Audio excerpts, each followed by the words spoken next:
In this video, I will be presenting how to install and use the Functionnectome. I will do the tutorial on a Mac, but it should be equivalent for other operating systems. The first thing you will need is a Python environment on which you will run the Functionnectome. So I will start by showing you how to set up one, and here I will be using miniconda to do so. So first go to the internet and search for miniconda. All right, go to their website and download the installer for your system.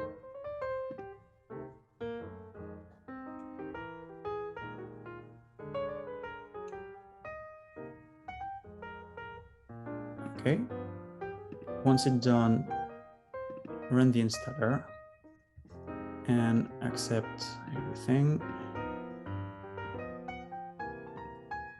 and install it. All right. Okay, done. Now you've got your Python environment set up. You have to open a terminal on which you will launch the different commands that we will use. So to do that, just open the terminal app, this, and if the installation was done properly, you should see a base here written at the start of the line. It means that you are in the default environment that miniconda set up, and it will be enough for the Functionnectome. The next step is to install the Functionnectome itself. To do that, back to the internet, search for BCB Lab and go to our website.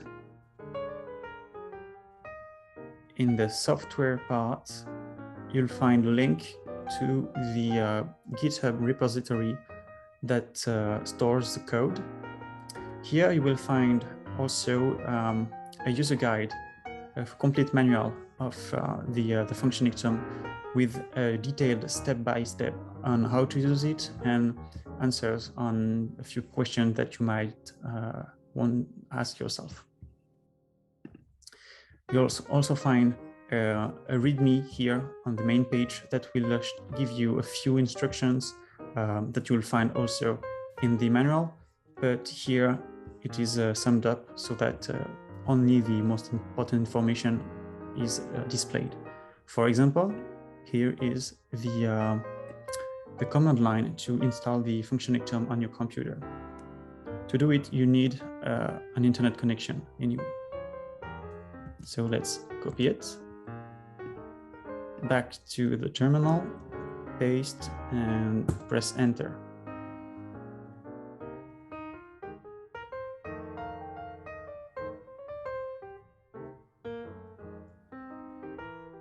All right, perfect. The Functionnectome has been installed on your computer now. Okay, close this, and now we'll have a look at the data that you can use in the Functionnectome. So the Functionnectome itself uses functional MRI usually. You can use it to project the functional signal in functional MRI from the gray matter voxels in the file to the white matter. To do that, so you need obviously the functional MRI files that you want to analyze. You might also want to have a gray matter mask defining which voxels are in the gray matter, and you will need the anatomical priors that gives the information about the anatomical white matter connection between the gray matter voxel and the rest of the brain. We give white matter priors with the Functionnectome.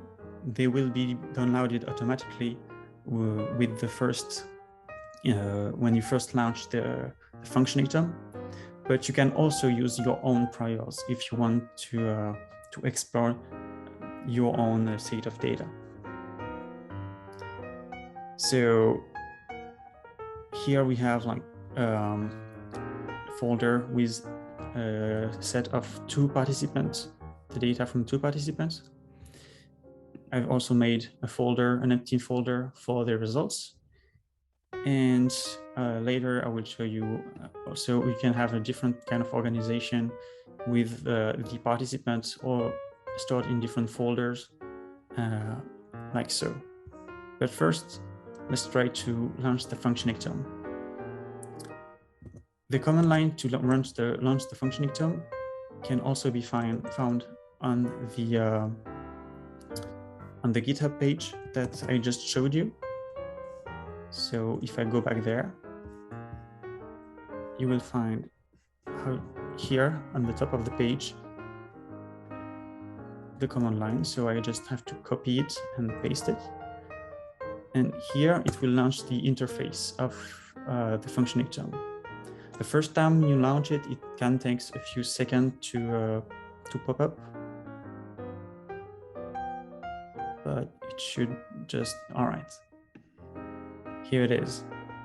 So in the first frame, you will have to select the functional files that you need. One thing that I forgot to mention is that the functional files here, they must be registered into the MNI space with 2 mm isotropic voxels. This is a requirement to use the Functionnectome, at least with our priors.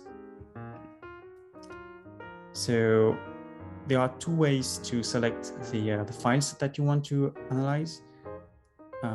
I will come back later on the second way, but the most straightforward one is the first one. Select bold files from one folder. So here I click choose files. I go to the folder of my project and the folder where I stored the files, the fMRI files, and I select both of them. In this option, all the files that you want to analyze must be in the same folder. All right, so I've got 2 bold files selected. I can check them here with this button.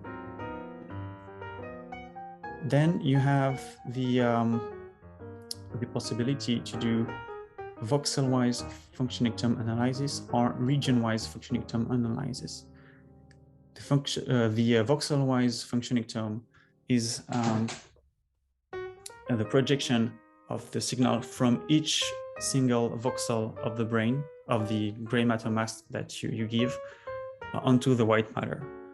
So because there are a lot of gray matter voxel, it will take quite a while, especially if you have a lot of frames in your Nifty file, for example, for resting state. But it will be really precise. Here, with the region-wise Functionnectome, instead of projecting each single voxel onto the white matter, it will group voxels by regions and project the mean signal in that region onto the white matter.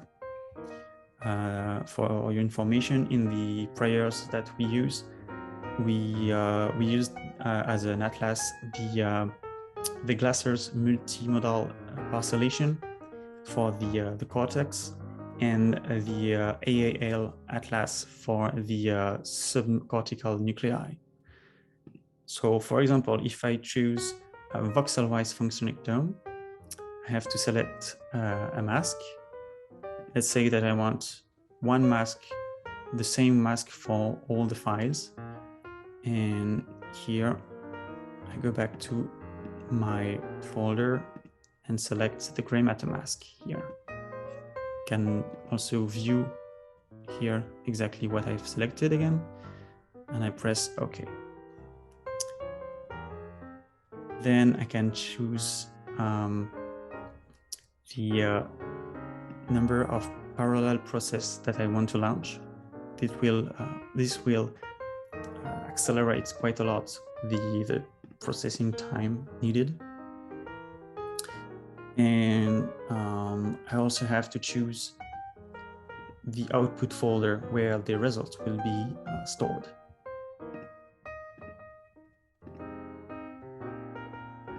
Here, my empty folder with the results. All right. And then I just have to press launch. I can also save here the settings that I've just put here if I want to reuse them later. So if I go back to my folder and I just say, settings,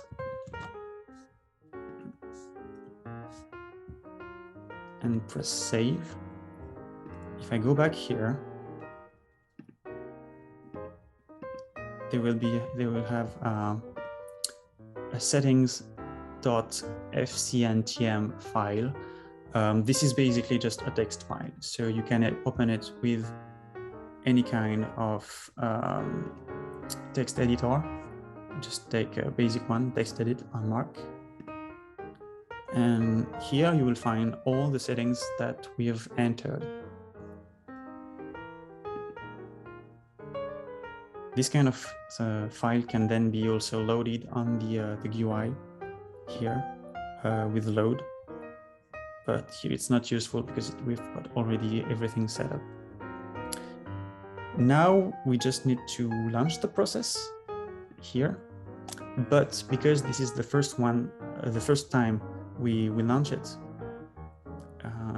we do not have yet the priors. They have to be either selected manually if you have your own priors, or if you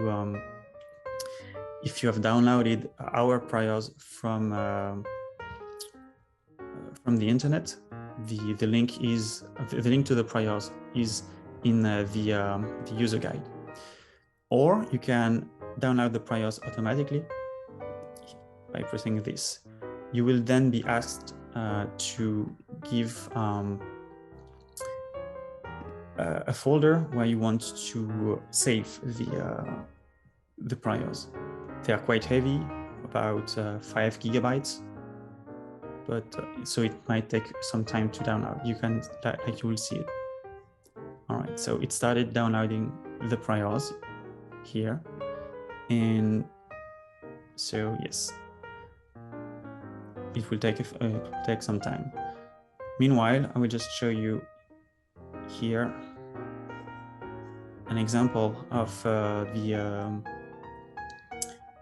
the functional files that I have given to the Functionnectome.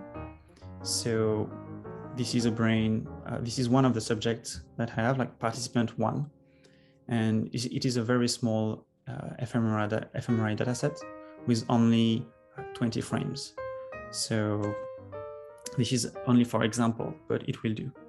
And as you can see, it's been registered and it is needed for this kind of for the Functionnectome analysis. And here is the gray matter mask that I gave. So it's quite liberal, as you can see, but it's preferable this way if you use the same gray matter mask for all the different participants that you put inside of the Functionnectome. All right, so I skipped a bit ahead, and so the download is over, and the process of the first participant has already started.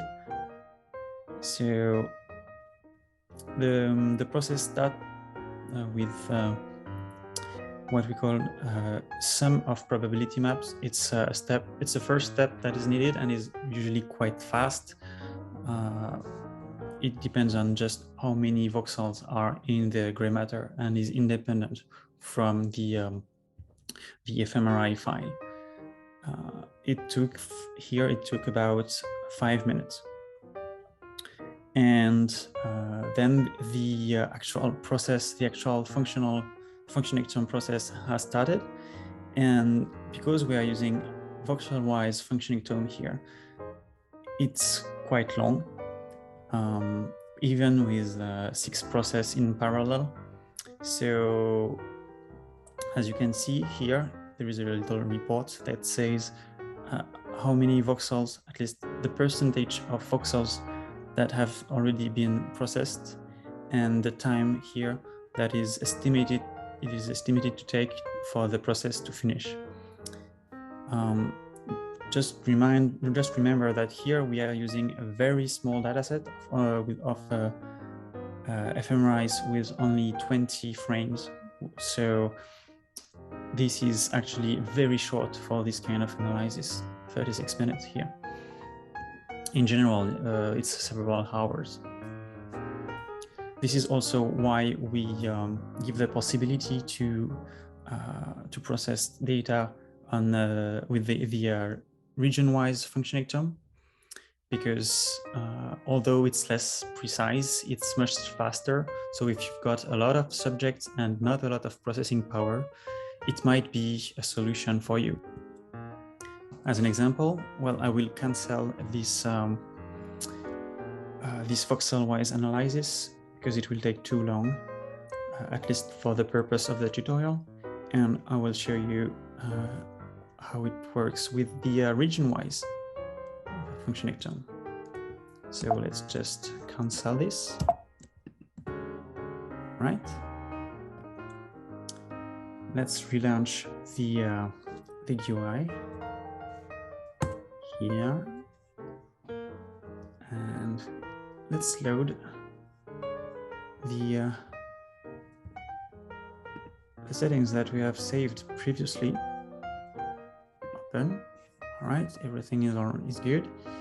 And here I will do the region-wise functionectome and just launch it. All right, so it is much faster. The first step that I talked about here is already over instead of taking 5 minutes.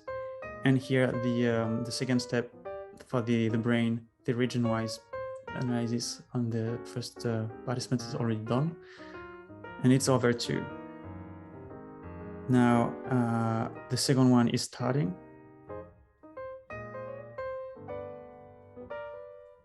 and it will be done also very soon, and that's done. It only took 40 seconds to run the 2 subjects with a region-wise analysis. So now let's check the results here. So here you will find that there is a copy of the settings that have been saved so that you can find it back in the result that you run. So it is exactly the same as the one we have here. It's just saved somewhere else. And we have the result for participant 1 and participant 2. And the functionectome of 1 and the functionectome of 2. So if we want, we can inspect what it looks like. So let's just hide this. And add the results of, for example, the first subject. So this is what a functionectome volume looks like, and it has exactly the same dimensions as the original fMRI that we input in the software. For example, it has also the same number of frames. If we inspect here the time series, we can see that it has 20 frames, as was the case for the original fMRI. And that means that you can use it exactly in the same way as you would use the original fMRI, meaning that if you have task fMRI or resting state fMRI, you would input in your statistical model the functionectome volume as you would have the fMRI volume that you have, and it will output the result that you would expect. For example, the activation map of a task fMRI, but instead of having this activation on the gray matter, you will have it on the white matter that is involved in the task that you are investigating. Now, I will show you the second option for how to select files that I have hinted at the start of the video. So in this frame, when you choose the files, you can also do here select bold files by pasting paths. And this opens up a window where you can paste the path of the files that you want to use. This is especially useful if you are using, if your files that you are using are in an architecture folder of the kind that we have here. So with the files in different folders. Like here I have the small fMRI of participant 1 that is not in the same folder as participant 2, because, for example, we've got participant 1 with all the different files that will be related to that participant. Yeah, I only have the mask and the fMRI, but there could be many more files in your case. And so what we'll have to do is to find a way to get all these subjects, these files. And to do that, one way you can do is to use a terminal. And I will not go into too much detail about it. It's mostly for the people who already know how to use them. So I will just open a new terminal here, and I will ask, I will try to find the subjects, the files that I need, and to display it on the terminal. So here it will be find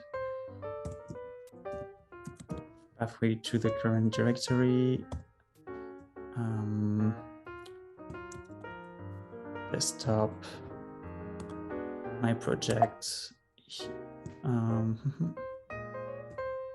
organized, this is where I put them, and any of them, and I will ask for the files. They are called small fMRI.ni.gz. So I'll just say files that are ending with mri.e.gz.